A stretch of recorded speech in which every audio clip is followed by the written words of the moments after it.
In this video, I'll show you how the land looks after the trees were taken down. The actual tree removal itself was done by experienced local workers. It was just 4 or 5 big trees. But still, it only took them a few hours. This footage is all from after they took down the trees. Here you can see the basic equipment they used.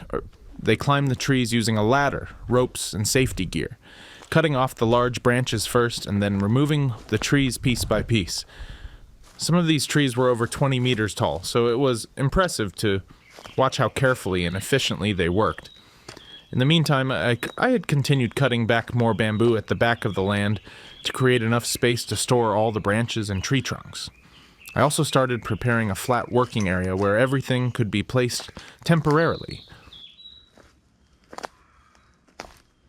Small excavators were used to move the branches, logs, and debris, but as you can see, the ground level was still quite high. Because of that, I asked for additional digging to remove more soil and plant buildup. This was before, and this was after.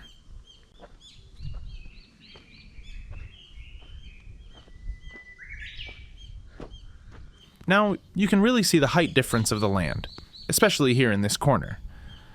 This was taken on a summer day morning, and maybe you heard already the birds in the background.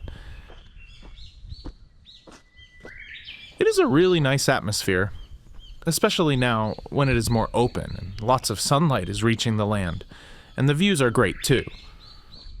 For now, all the green waste is stored temporarily at the back of the property, waiting for the next step in the project.